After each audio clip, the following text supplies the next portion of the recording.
오늘 우리에게 주시는 하나님의 말씀, 우리 골로새서 2장 1절부터 3절까지의 말씀입니다. 우리 한번 성경을 펴시고요. 신약 성경 325페이지입니다.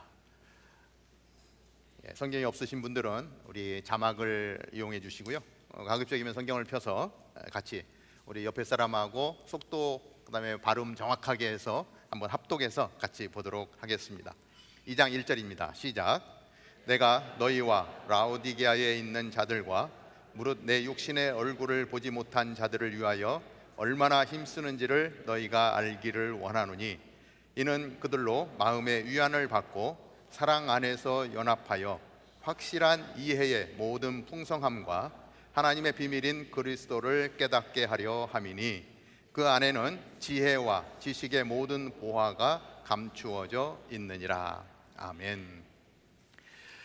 하나님의 비밀, 예수 그리스도라는 제목으로 저희들 함께 말씀을 나눕니다. 외과 의사이며 크리스찬인 하워드 켈리 박사는 중요한 모임이 있을 때면 항상 그 양복 옷깃에 언제나 싱싱하고 아름다운 장미꽃 한 송이를 꽂고 나타났습니다. 그런데 이 장미는 하루 종일 시들지 않고 그 싱싱함이 유지되는 거예요. 보통 옷깃에 꽃을 꽂으면 시간이 지나면 이게 꽃잎이 시들지 않습니까? 그런데 그 박사님이 찬 꽃은 시들지가 않는 거예요. 이상하게 여긴 사람들이 묻습니다. 박사님이 꽂은 꽃은 왜 시들지를 않습니까? 그러니까 이 하워드 켈리 박사가 옷깃을 제치면서 이렇게 무언가를 보여주는데, 거기에 작은 유리병에 담긴 물에 이 장미꽃 가지가 꽂혀 있는 것입니다. 시들지 않는 꽃의 비밀은 계속해서 공급되는 생수에 있었던 것입니다. 우리가 크리스찬으로 이 땅을 살아갑니다. 크리스찬으로 살아가는 사람들의 모습을 보면 상황과 여건에 관계없이 기쁘게 사는 것을 볼 수가 있습니다. 특별히 골로새서를 기록한 이 바울의 삶을 보면 우리가 생각해도 정말 쉽지 않은 상황인데 그곳에서 기뻐하고 있는 모습을 보게 돼요. 이 사도 바울의 기쁨의 비밀은 무엇일까? 우리 크리스찬들의 그 기쁨의 비밀은 무엇일까? 그 비밀은 생수 되신 예수님을 날마다 공급받기 때문인 줄로 믿습니다. 오늘 골로새 교회에 편지를 보낸 바울은 지금 현재 감옥에 갇혀 있는 상태입니다. 그것도 아주 지독한 감옥에 갇혀 있는 상태입니다. 그 감옥에서 기록한 성경의 내용들을 우리 옥중서신이라고 하는데, 에베소, 빌립보, 골로새, 빌레몬서, 이 네 권을 옥중서신이라고 부르죠. 그런데 모든 편지의 내용 중에는 결코 감옥에 있는 사람이 기록한 내용이라고 보기 어려운 아주 기쁘고 감사한 내용들로 가득 차 있는 것을 보게 됩니다. 오히려 감옥 밖에 있는 사람들에게 용기를 주고 힘을 주는 그러한 내용으로 가득 채워져 있습니다. 편지를 보면 이건 도저히 감옥에 있는 사람이 쓴 내용이 아니야 라고 이야기할 수밖에 없는 그러한 내용들인 것입니다. 어떻게 이럴 수가 있을까? 바울은 그 감옥 가운데서도 원망이 아니라 기쁨과 감사로 보낼 수 있을까? 이것이 우리의 퀘스천입니다. 바울이 바울 될 수 있었던 것은 그는 하나님의 비밀을 깨달아 알았기 때문입니다. 그 하나님의 비밀이 무엇일까? 하나님의 비밀은 예수 그리스도이십니다. 바울이 깨달은 하나님의 비밀, 예수 그리스도를 통해서 하나님이 하시고자 하는 그 놀라운 비밀들이 사도 바울은 깨달아졌던 것입니다. 비밀이라고 하는 말은 헬라어로 미스테리온이라고 하는 단어를 씁니다. 이 단어는 뮤오라고 하는 단어에서 유래했는데 그 뜻은 입술을 닫다, 다물다 라고 하는 뜻입니다. 언급될 수 없거나 언급해서는 안 되는 말이라고 하는 뜻을 가지고 있습니다. 이 미스테리온이라고 하는 단어에서 영어에 미스테리가 나왔죠. 자, 이 비밀, 하나님 안에 감추어진 비밀. 그런데 이 비밀은 하나님의 비밀을 감추기 위한 비밀이 아니라 알려주기 위한 비밀입니다. 좀 이해하기가 곤란하죠. 비밀인데 알려주기 위한 거예요. 그래서 그 비밀을 계속해서 알려줍니다. 알려주고 또 알려주고, 알려주는데 계속해서 끊임없이 숨겨져 있는 그 내용들이, 알 수 없는 내용들이 끝이 없이 그곳에 있는 거예요. 그러니까 그 자체가 비밀이 되는 것입니다. 양파 껍질을 벗기면 벗길수록 또 나오고 또 나오고 또 나오는데 계속해서 나오지 않습니까? 비밀인데 열렸어요. 비밀인데 깨달아 알게 됐어요. 그런데 그 안에 또 다른 비밀들이 숨겨 있는 거예요. 우리 하나님을 다 알 수가 없습니다. 그 넓고 높고 깊은 하나님의 그 모든 것을 우리는 다 알 수가 없죠.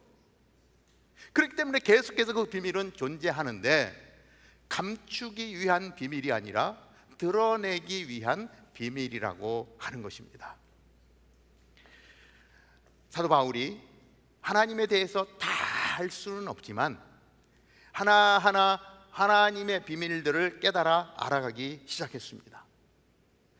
그리고 그 비밀을 깨달아 알아가게 될 때마다 너무 놀라는 거예요. 너무 감사한 거예요. 이 비밀, 깨달아진 비밀을 그냥 혼자 간직하기에는 너무 아까운 거예요. 그래서 이 비밀을 알려주기를 원하는 거예요. 그 하나님의 그 비밀 가운데 예수 그리스도를 통해서 하시고자 하는 하나님의 놀라운 일을 깨달아 알게 되어지는 동시에 사도 바울이 가장 극적으로 감사하며 깨달았던 내용은 뭐냐면 예수 그리스도를 통해서 하시는 그러한 일들 속에서 예수 그리스도가 바로 하나님이라고 하는 사실을 깨달아 알게 된 거예요. 사도 바울은 유대주의자였습니다. 바리새인이었습니다. 자기가 가지고 있는 최고의 것을 통해서 성경을 연구하고 그 위대하신 하나님을 바라보며 철저한 유대인으로 그렇게 살아갔던 바울입니다. 예수라고 하는 이름을 들었을 때에 이것은 하나님의 이름에 먹칠을 하는 사람이라고 생각을 했습니다. 그래서 잡아다가 감옥에 가두기도 하고 멀리 떨어져 있는 곳까지 가서 사람들을 잡아오려고 했던 바울이었습니다. 그런데 다메섹 도상에서 예수 그리스도를 인격적으로 만나는 사건이 벌어지면서 예수 그리스도 안에서 이 예수 그리스도가 바로 하나님의 형상이라고 하는 사실을 깨달아 알게 되면서 이제까지 자기가 믿어왔던, 신뢰했던, 붙들고 왔던 그 모든 것들의 결정체가 예수 그리스도라고 하는 사실을 깨달아 알게 되니까 그 놀라운 하나님의 비밀이 깨달아 알게 되면서 자기의 모든 것을 투자하고 달려갔던 길을 배설물처럼 여기고 예수 그리스도를 쫓는 삶으로 나아갔던 것입니다. 예수 그리스도의 모습 속에서 하나님의 모습을 본 바울. 우리는 하나님을 볼 수 없습니다. 아니, 보면 안 됩니다. 보면 죽습니다. 그런데 사도 바울이 하나님을 본 거예요. 어떻게? 예수 그리스도 안에 담겨 있는 하나님의 형상, 예수 그리스도가 하나님이신 것을 깨달아 알게 되었다라고 하는 것입니다. 그 비밀이 하나 열리니까 계속해서 연관된 비밀들이 풀려가면서 예수 그리스도와 하나님의 관계가 열려가면서 예수 그리스도 안에서 창조주 예수 그리스도를 보게 되는 것입니다. 모든 피조물보다 앞서 계신 분. 그래서 골로새서 1장 15절에서 17절까지의 내용에 이 내용을 지금 기록하고 있는데요, 우리 한번 한 목소리로 같이 한번 보도록 하겠습니다. 시작. 그는 보이지 아니하는 하나님의 형상이시요 모든 피조물보다 먼저 나신 이시니 만물이 그에게서 창조되되 하늘과 땅에서 뵈는 것들과 보이지 않는 것들과 혹은 왕권들이나 주권들이나 통치자들이나 권세들이나 만물이 다 그로 말미암고 그를 위하여 창조되었고 또한 그가 만물보다 먼저 계시고 만물이 그 안에 함께 섰느니라. 예수 그리스도를 핍박하던 바울이었어요.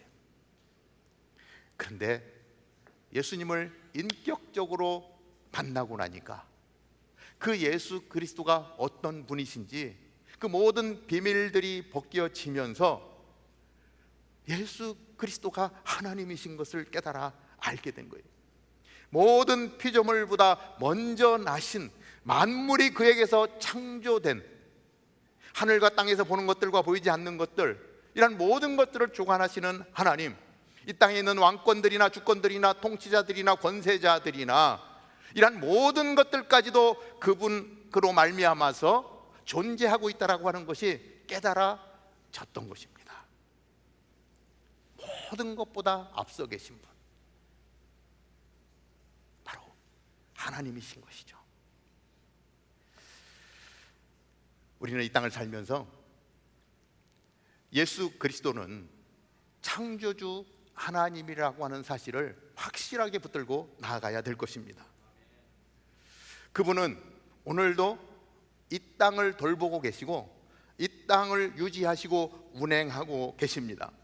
그분은 심지어 이 타락한 존재들, 이 피조물들의 타락임에도 불구하고 계속해서 이 땅을 돌봐주고 계십니다. 하나님이 어떤 분이신지 알려줄 뿐 아니라 우리가 이 땅 가운데서 피조물로 살아가면서 어떻게 살아야 될지를 계속해서 말씀해 주시고 알려주시는 것입니다.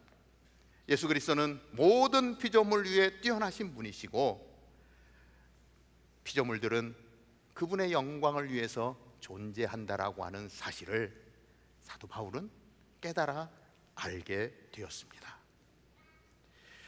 바울에게 그 비밀이 열린 것입니다. 그 비밀을 알고 나니까 가만히 있을 수가 없는 거예요. 알려주고 싶은 거예요. 나만 간직하기에는 너무 아까운 거예요. 모든 사람이 알았으면 좋겠는 거예요. 저는 모태신앙으로 자랐습니다. 여러분 또 나누기도 했는데, 저희 외할아버님이 목회를 하셨고 저희 친할아버님은 이북에서 내려오질 못했는데 장로님으로 이렇게 섬기셨다는 얘기를 들었습니다. 자연스럽게 교회에서 자라게 되었습니다. 교회에서 성실하게 살아가려고 살다 보니까 참 신앙생활 잘한다 이런 이야기도 들었습니다. 크게 말썽을 부렸던 적도 없는 것 같습니다. 외형적으로 보면 그냥 딱 보면 착한 교회 오빠 이런 얘기를 들었죠. 그런데 착한 교회 오빠로 살아가는데 예수님이 누군지, 말씀이 어떤 말씀들이 기록되어졌는지도 잘 알지만 인격적인 예수님과의 만남은 없었어요. 그냥 교회 가면 친구들이 있어서 좋고 예쁜 자매님들이 있으니까 좋고 또 함께 할 수 있어서 이러한 것들을 누리면서 살아가는 것이죠. 저만 그렇겠습니까? 오늘날 교회를 다니시는 많은 분들을 보면 동일한 이유로 교회에 오는 것이 너무 좋아서 교회에 10년도 다니고 20년도 다니기도 합니다. 그러나 한 가지 중요한 것은 교회 안에서 예배를 하고 교제를 하지만 진정으로 예수 그리스도를 인격적으로 만난 경험이 있는가라고 하는 것은 상당히 중요한 문제입니다.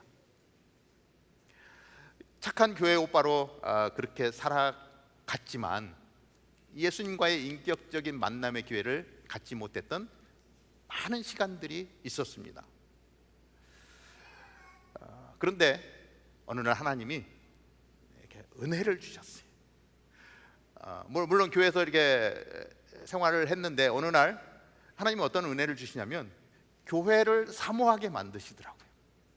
뭐 늘 다녔던 10년 넘게 다녔던 그러한 장소인데 어느 날 교회를 갔는데 새로운 장소에 와 있는 것 같아요. 사람을 만나는데 새로운 사람을 만나는 것 같아요. 갑자기 너무 좋아지는 거예요. 이 느낌상으로 교회 문턱을 딱 넘었으면 하나님이 내가 너 기다리고 있었어 라고 말씀하시는 것 같아요. 하나님의 품에 나를 안아주시는 것 같은, 그렇게 수없이 다녔던 동일한 장소임에도 불구하고 새로운 느낌으로 하나님 앞에 나아가는 그러한 시간을 주셨어요. 그리고 얼마나 좋아요. 그러니까 하루에 몇 번씩 교회를 가는 거예요. 출근하기 전에 한번 들러서 교회에서 하나님 앞에 기도하고 찬양하고 흥얼거리고 출근했다가 퇴근하고 들어오는데 그냥 지나쳐 갈 수가 없는 거예요. 교회 들러서 계속해서 혼자 앉아서 아무도 없는 곳에 혼자 흥얼흥얼 찬양도 부르고 기도도 하는데, 기도도 뭐 전능하신 하나님 이런 기도가 아니에요. 그냥 아버지 저 왔는데요, 오늘 여기 들어오니까 너무 좋습니다. 하나님과 이렇게 대화를 하면서 이렇게 그 장소에서 그 하나님의 임재 가운데 지내고 있는데 갑자기 하나님의 음성이 딱 들려오는데, 왔니? 하는 음성이 딱 들리는 거예요. 제가 깜짝 놀랐습니다. 뒤를 다 돌아봤어요. 아무도 없었는데 이게 도대체 무슨 소리야? 오해하지 마십시오. 아주 제정신이었습니다. 제정신이었어요. 근데 들렸어요. 너무 놀랐어요. 도대체 이게 뭐지? 그리고 하나님 앞에 궁금한 거예요. 이게 뭐지? 근데 그때 부어주시는 하나님의 은혜, 그 하나님과의 그 인격적인 만남, 예수 그리스도와 내가 이제까지 그렇게 알고 얼마든지 아이들 앞에서 설교도 하고 막 그랬지만 전혀 다른 예수 그리스도의 그 친밀감이 그 한순간에 저에게 부어졌어요. 바울의 스토리를 보면 다메섹 도상으로 크리스찬들을 잡으러 가지 않습니까? 그때 하나님 예수님이 찾아오시잖아요. 주여 누시니까 네가 핍박하는 예수다. 이 사울과 예수 그리스도의 인격적인 만남, 이런 만남을 하나님의 은혜 가운데 경험하게 됐어요. 그러다 보니까 이제까지 신앙생활을 해왔던 그런 모든 것들과 그 시점으로부터 그 이후의 신앙생활이 완전히 다른 거예요. 비포 애프터가 극심하게 구별이 되는 거예요. 이것이 하나님이 인격적으로 만나주시는 하나님의 타임 가운데 저를 넣어주셨던 것입니다. 제가 그 시점을 기억해 보면 뭐 이러한 시점이 뭐 몇 번이고 찾아오는 건 아니더라고요. 뭐 사도 바울도 평생에 한 번 그 인격적인 만남이 이루어지고 나면 그 이후의 삶이 달라지는 거예요. 예수님과 그러한 교제를 가지고 나오는데 너무 좋은 거예요. 막 길을 걸어가는데 하늘에 붕붕 떠서 걸어가는 것 같아요. 이것이 특별하게 부어주시는 하나님의 은혜였던 것입니다. 제가 저를 봐도 180도 달라진 제 삶의 모습을 볼 수가 있었습니다. 그냥 길을 걸어가도 예수님으로 충만했던, 그래서 그 예수님을 이야기하지 않으면 안 되는 막 은혜들을 같이 나누는 그러한 시간들을 가졌습니다. 사도 바울이 그렇게 인격적으로 예수님을 만나고 나니까 이 비밀을, 이 깨달아진 비밀을 전하지 않으면 견딜 수가 없는 거예요. 전하고 싶습니다. 그래서 이 사도 바울의 인생의 목표가 달라지는 거예요. 그래서 만나는 사람마다, 만나는 지역마다, 세워진 교회들마다 이 하나님의 비밀들, 열려져 있는 비밀들을 전하고 싶고 계속해서 감춰져 있는 비밀들을 하나하나 열어가면서 하나님의 은혜를 누리기를 원하는 바울의 삶으로 바뀌어져 가는 것을 보게 됩니다. 복음 선포가 사도 바울의 인생의 목표가 되었습니다. 골로새서 2장 1절은 이렇게 기록을 합니다. 이제 이 골로새 교회 편지를 쓰면서 내가 너희와 라오디게아에 있는 자들과 무릇 내 육신의 얼굴을 보지 못한 자들을 위하여 얼마나 힘쓰는지를 너희가 알기를 원하노니. 지금 사도 바울은 얼굴도 모르는 자들을 위해서 힘쓰고 있습니다. 이것이 목자의 마음이에요. 바울에게 복음을 전해받은 에바브로라고 하는 사람이 골로새 지방으로 가서 그 복음을 전했습니다. 그 복음을 들은 사람들이 모여서 세워진 교회가 골로새 교회죠. 그러니까 바울의 입장에서 보면은 한 번도 가본 적이 없고 거기에 있는 사람들 얼굴을 본 적도 없습니다. 이 에바브로를 통해서 디두모를 통해서 골로새 교회에 이루어지고 있는 여러 가지 상황들, 때로는 어려운 상황들, 하나님의 은혜가 부어졌던 사건들을 전해 들으면서 사도 바울은 내가 세우지는 않았지만 에바브로를 통해서 세워진 그 교회 성도들을 마음에 품습니다. 그리고 그들 가운데 어떻게 하면 내가 깨달아 알게 된 이 비밀을 전하면서 그들에게 하나님의 은혜가 흘러가도록 할까, 여기에 자기의 모든 것들을 쏟아붓는 거예요. 그래서 오늘 그렇게 말씀을 하는 것입니다. 내 육신의 얼굴을 보지 못한 자들을 위해서, 골로새뿐만 아니라 그 근처에 있던 라오디게에 있는 자들하고 내가 얼마나 힘쓰는지를 너희가 알기를 원한다. 이것이 복음을 깨달은 예수 그리스도를 만난 사람의 마음인 것입니다. 그렇게 변할 수 있었던 것은 비밀이 열려서 그 비밀이 깨달아지니까 가만히 있을 수 없고 내가 힘써서 그 일들을 감당하고 싶은 마음이 생긴 것입니다. 그래서 편지를 써서 교회의 어려운 일들을 이겨내고 골로새 교회가 건강하게 세워져 갔으면 좋겠다, 선한 영향력을 끼치는 교회가 됐으면 좋겠다, 이러한 마음으로 오늘 그 마음을 담아서 편지를 쓰고 있는 것입니다. 이 바울의 마음을 2절 안에서 세 가지 항목으로 저희들이 나눠서 한번 바라보기를 원하는데요. 첫째, 예수 그리스도 안에서 위로받기를 원합니다. 2절을 보면 이는 그들로 마음의 위로를 받고 사랑 안에서 연합하여 확실한 이해의 모든 풍성함과 하나님의 비밀인 그리스도를 깨닫게 하려 함이니, 지금 힘써서 알리고 싶은 내용이 있습니다. 그 첫 번째가 그리스도 안에서 위로받기를 원하는 것입니다. 사람의 위로가 아니라 예수 그리스도의 위로가 골로새 교회의 성도들에게 부어지기를 원하는 사도 바울의 마음입니다. 마태복음 5장 4절을 보면 이렇게 표현을 합니다. 애통하는 자는 복이 있나니 그들이 위로를 받을 것이요. 이 위로는 사람으로부터 오는 것이 아니라 하나님께로부터 오는 위로를 말씀하고 있습니다. 사람들의 말이나 사람들의 지혜에서 오는 위로가 아닙니다. 하나님께서 부어주시는 위로, 예수 그리스도를 통해서 부어주시는 은혜, 그 위로를 말씀하고 있는 것입니다. 사람의 위로는요, 한계가 있습니다. 하나님의 위로는 한계가 없습니다. 제가 다운타운 캠퍼스를 섬기고 있는데 며칠 전에 결혼을 앞둔 젊은 형제가 갑자기 폐혈증으로 쓰러졌습니다. 박테리아에 감염되어서 폐혈증이 되었고, 그 박테리아로 인해서 심장 판막이 손상을 입었습니다. 어쩌면 심장 수술을 해야 되는 그러한 절망적인 상황이 되었습니다. 한국에 있는 부모님께도 연락을 드리라고 해서 한국에 있는 아버님과 여동생이 미국으로 달려왔습니다. 우리 형제를 좀 만나기를 원했는데 병원에서 일체 면회를 허락하지를 않습니다. ICU에 이제 혼자 며칠을 그렇게 입원하고 있었는데, 다행히 이제 그 박테리아 균이 어떤 균인지를 알게 되었고 항생제를 투입해서 치료를 하고 있지만, 이 손상된 판막은 지금 굉장히 어려운 상황입니다.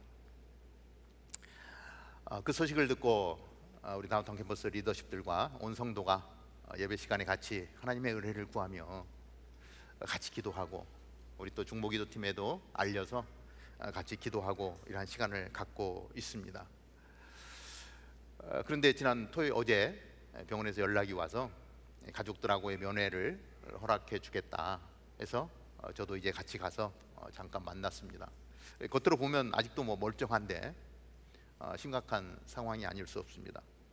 우리 형제하고 이렇게 잠깐 얼굴을 보면서 대화를 나누는데 너무 힘든 거예요. 심장 수술이 보통 수술입니까?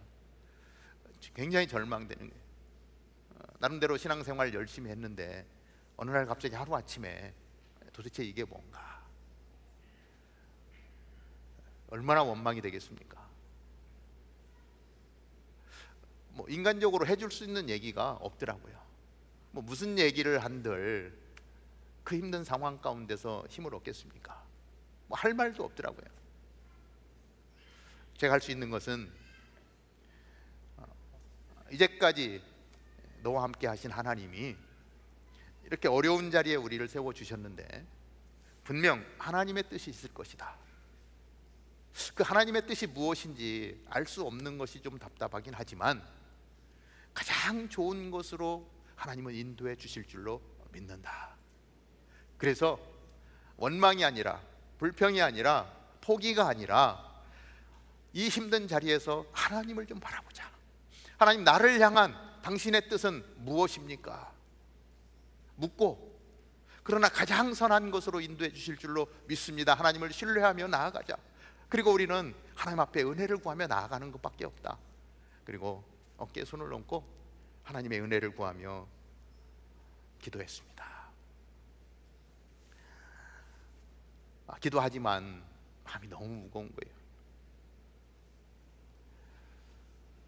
헤어지고 나중에 집에 왔는데 사귀는 이제 자매가 있습니다. 결혼을 앞두고 있기 때문에 자매한테 연락이 왔는데 오빠가 병실에서 너무 힘들어했는데 목사님 다녀가시고 또 기도해 주시고 힘든 자리에서 오히려 하나님을 바라보면서 하나님의 위로가 우리 오빠 가운데 부어지고 오빠가 연락 오기를 너무 마음이 평온해졌다고 연락이 왔습니다. 이렇게 이야기를 해주더라고요. 정말 힘든데 하나님의 위로가 부어지니까, 그리고 창조주이신 예수 그리스도께서 함께 하신다라고 하는 사실을 믿으니까 이것이 위로가 되는 거예요. 다시금 힘을 낼 수 있는 힘의 원동력이 되는 거예요. 극적인 상황 가운데 다다르게 되면 우리는 원망하게 되지 않습니까? 사도 바울이 그렇지 않습니까? 정말 죽음의 고비를 수없이 넘겼음에도 불구하고 사도 바울은 절망하지 않습니다. 그러한 상황 가운데서 함께 하시는 예수 그리스도를 알기 때문입니다. 하나님의 놀라운 비밀이 예수 그리스도를 통해서 어떻게 이루어질 건지를 알기 때문에 흔들리지가 않습니다. 내가 사나 죽으나 하나님의 영광을 위하여 살겠노라고 고백합니다. 하나님이 나를 불러가시면 그것이 영광이다. 왜? 내가 이제 예수님 곁으로 가기 때문에. 난 그것도 너무 좋아. 그렇지만 내가 좀 더 살아서 좀 더 복음을 전하고 그렇게 사는 것도 너희에게 유익하기 때문에 나는 죽으나 사나 복음을 붙들고 살겠노라. 사도 바울은 그렇게 고백하지 않습니까? 그래서 이 어려움을 당한 골로새 교회를 생각하면서 너희들 가운데 그 하나님의 위로, 예수 그리스도를 통한 위로가 부어지게 되기를 원한다. 이렇게 말씀하고 있는 것입니다. 저는 오늘도 살아계셔서 우리와 함께 하시는 예수 그리스도의 은혜가 오늘도 예배한 우리 성도님들 한 분 한 분의 삶 가운데 충만하게 부어지게 되기를 주님의 이름으로 축복합니다. 예수님의 위로 때문에 어떠한 상황 가운데서도 흔들리지 아니하고 그 예수 그리스도의 은혜 가운데, 그 위로 가운데 힘을 내고 끝까지 복음을 붙들고 나아가는 우리 모두가 될 수 있게 되기를 축복합니다. 자, 사도 바울이 애쓰고 수고하는 이유 두 번째입니다. 두 번째는 예수 그리스도 안에서 하나 되기 원합니다라고 하는 내용입니다. 2장 2절 우리가 아까 읽었는데 또 한 번 더 같이 보면, 이는 그들로 마음의 위안을 얻고 사랑 안에서 연합하여 확실한 이해의 모든 풍성함과 하나님의 비밀인 그리스도를 깨닫게 하려 함이니, 두 번째 얘기하는 것은 사랑 안에서 연합하는 것입니다. 성도를 하나 되게 하시는 일은 하나님께서 하시는 일입니다. 성도는 이미 성령께서 하나 되게 하신 것을 힘써 지켜야 합니다. 얼마나 많은 사람들이 하나됨을 이루지 못하고 다투고 싸우고 분리되고 헤어지고 이러한 일들이 얼마나 많습니까? 이것이 마음의 상처가 되어서 회복하기가 쉽지가 않습니다. 그 상처를 입고 상처를 이겨내지 못하고 아예 원수가 되어서 그렇게 이 땅을 살아갑니다. 세상 사람들의 이야기만 하는 것이 아닙니다. 교회 안에서도 이런 모습들을 우리는 종종 볼 수 있어요. 얼마나 안타까운지 모릅니다. 지금 이 골로새 교회에 그 복음이 들어가서 교회가 세워지고 성도들이 하나됨을 이루고 나아가는 가운데 유대주의자들이 들어옵니다. 너희가 알고 있는 복음 가지고는 안 돼. 진짜 구원을 얻기 위해서는 너희들 할례를 받아야 돼. 그러니까 예수도 잘 믿고 할례도 받으면 얼마나 좋겠냐. 그러면서 이상한 사상들이 계속 교회로 들어옵니다. 천사를 숭배하는 사상들이 들어오고요, 철저한 금욕을 통해서 구원을 이루어야 돼. 그냥 예수 믿는 거 가지고는 안 돼. 사람들이 나뉩니다. 다툽니다. 파가 생깁니다. 이리 나뉘고 저리 나뉘고 안타까운 상황들이 생기는 거예요. 그 사실을 전해들은 사도 바울은 하나님의 비밀 예수 그리스도를 깨달아 알게 되면 그 성령께서 우리를 하나 되게 하신다는 사실을 깨달아 알아야 된다라고 말씀하고 있는 것입니다. 하나님은 갈라진 것을, 그 막혀진 담을 허물고 우리를 하나로 만드시는 분, 그래서 협력하게 하시는 분, 사랑하며 함께하게 하셔서 하나님의 영광을 드러내게 하신다는 사실을 너희들이 알았으면 좋겠다. 다시금 연합을 이루어라 라고 말씀하고 있는 것입니다. 우리 형제교회 안에도 사실 이러한 문제들이 있습니다. 특별히 코로나 기간을 지내면서 여러 가지 이해가 다르다 보니까 내 생각을, 내 주장을 하다 보면 트러블이 생기기도 합니다. 그러나 하나님이 원하시는 것은 이러한 다툼이 아니라 하나됨입니다. 예수 그리스도의 위로가 부어지고 서로 상대방을 이해하면서 상대방을 위해서 기도하면서 하나됨을 이루고, 이러한 시기 가운데 우리가 해야 될 일이 무엇인가를 깨달아 알아서 정말 이러한 상황 가운데서도 흔들리지 않는 믿음을 가지고 하나님의 영광을 드러내는 것, 이것이 오늘 우리 형제교회를 향한 하나님의 뜻이 아니겠습니까? 예배할 때마다, 사람들을 만날 때마다 그 안에 있는 하나님의 형상을 바라보고 하나됨을 이루는 거룩한 은혜가 우리 가운데 있게 되기를 바랍니다. 마지막으로 셋째, 예수 그리스도를 깨닫는 것이 지혜입니다. 2장 3절을 보면 그 안에는 지혜와 지식의 모든 보화가 감추어져 있느니라. 그 안에는 예수 그리스도를 깨달아 알아야 되는데 이것이 인간적인 능력으로 되어지는 것이 아닙니다. 예수 그리스도를 깨달아 알게 되면 이러한 모든 것들이 이루어지고 하나됨을 이루는데 예수 그리스도 안에 지혜와 지식의 모든 보화가 감추어져 있다. 감추어져 있다라고 하는 말은 저장되어 있다라고 하는 말입니다. 쌓여 있다라고 하는 뜻입니다. 다른 말로 하면 지혜와 지식의 모든 보화가 그리스도께 있으니 다른 곳에 기웃거릴 여유가 없다라고 하는 말입니다. 예수 그리스도 안에 감추어진 지식과 지혜의 보화를 얻기 위해서 우리 무엇을 해야 될까요? 사도 바울이 깨달아서 그 열려진 비밀들을 알려주는데 모든 지혜와 지식의 그 보화들이 지금 감추어져 있는데 너희들 그것을 열어서 그 비밀을 알고 그 비밀을 안 기쁨을 가지고 살아갔으면 좋겠다라고 말씀하고 있는 것입니다. 그 비밀이 말씀 안에 담겨 있는 것입니다. 요한복음 5장 39절을 보면 너희가 성경에서 영생을 얻는 줄 생각하고 성경을 연구하거니와 이 성경이 곧 내게 대하여 증언하는 것이니라. 성경 안에 영생이 있는 줄을 알고 연구하는데 이 성경이 말씀하고 있는 것이 바로 예수 그리스도에 대해서 증언하고 있는 것이라는 거예요. 그러니까 예수 그리스도 안에 있는 모든 지혜가 그 보화로 우리 가운데 와 있다는 거예요. 디모데후서 3장 16절을 보면 모든 성경은 하나님의 감동으로 된 것으로 교훈과 책망과 바르게 함과 의로 교육하기에 유익하니. 성경 안에 다 있는데 우리 자꾸 다른 곳을 기웃거린다는 것입니다.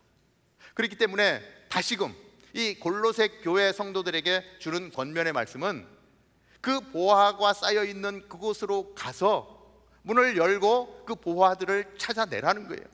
다른 것 기웃거리지 말고, 다른 데서 찾으려고 하지 말고, 말씀 안에서 하나님의 비밀이 담겨 있는 그런 모든 것들을 찾아내서 온전한 믿음의 삶을 살라라고 하는 것입니다.